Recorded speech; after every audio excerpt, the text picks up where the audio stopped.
नमस्कार, मी पंजाब डक. आज आहे 31 मार्च 2026. मी म्हटलं होतं ना 30 तारखेला राज्यामध्ये प्रत्येक जिल्ह्यात वादळी वाऱ्यासह पाऊस पडणार.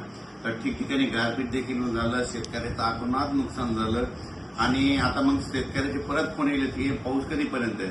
तर राज्यातल्या सर्व शेतकऱ्याला सांगू इच्छितो की त्या मागील अंदाजात सांगितलं की राज्यामध्ये 3 तारखेपासून 3 एप्रिलपर्यंत पाऊस पडणार आहे.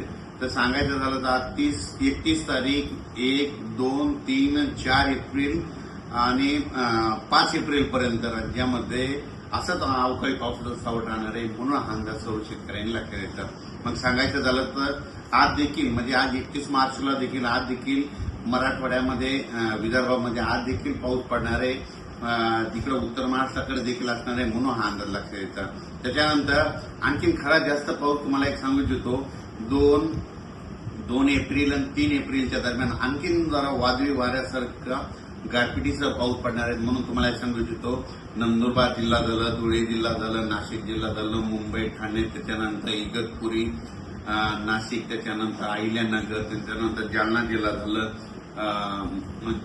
जिल्हा झालं, संभाजीनगर झालं, जळगाव जिल्हा झालं, धुळे, नंदुरबार, जळगाव, बुलढाणा जिल्हा, अकोला जिल्हा, अमरावती, वर्धा, नागपूर, भंडारा, गोंदिया, चंद्रपूर, यवतमाळ, वाशिम, हिंगोली, नांदेड, परभणी, लातूर, बीड, धाराशिव,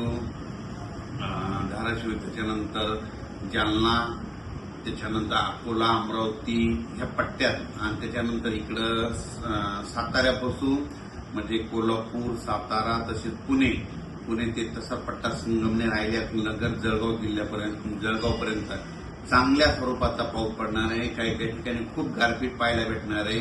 गारपीट देखील होणार आहे. म्हणून ज्यांचं कांदा असेल, गहू असेल त्यांनी काळजी करून घ्यावी. या पावसामध्ये विजेचं प्रमाण जास्त आहे. म्हणून शेतकऱ्यांनी झाडाखाली थांबू नये, आपली पाळीव प्राणी पशुधन झाडाखाली बांधू नये. कुणी हे देखील सर्व लक्षात येतं.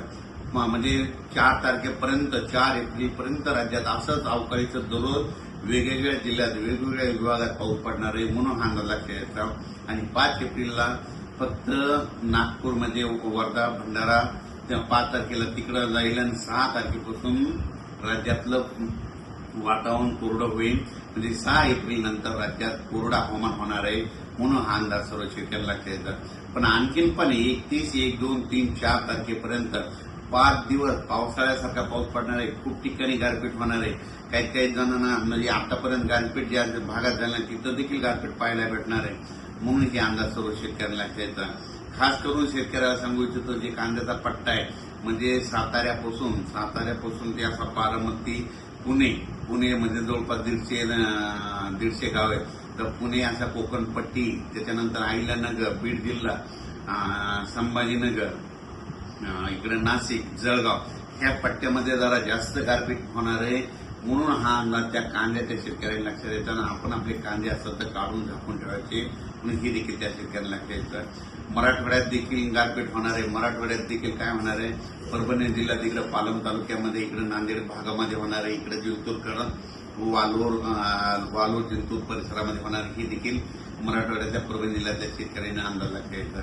त्याच्यानंतर लातूर जिल्ह्यात देखील काही ठिकाणी गारपीट होणार आहे. म्हणून हे देखील लातूर जिल्ह्यातल्या शेतकऱ्यांना अंदाज लक्षात येतात.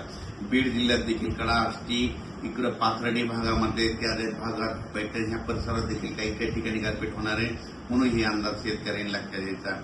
म्हणजे सांगायचं झालं तर अकोला जिल्हा, बुलढाणा जिल्हा, तर बुलढाणा जिल्ह्यात घाटाच्या खाली म्हणजे शिंदखेड राजापासून ते बुलढाणा, चिखली त्या परिसरानं घाटाच्या खाली खूप मोठ्या प्रमाणात गारपीट होणार आहे. म्हणून शेतकऱ्यानं आपली जनावरे, पाळीव प्राणी, पशुधन व्यवस्थित ठिकाणी ह्या 4 एप्रिलपर्यंत बांधून ठेवून स्वतःचं संरक्षण करायचं.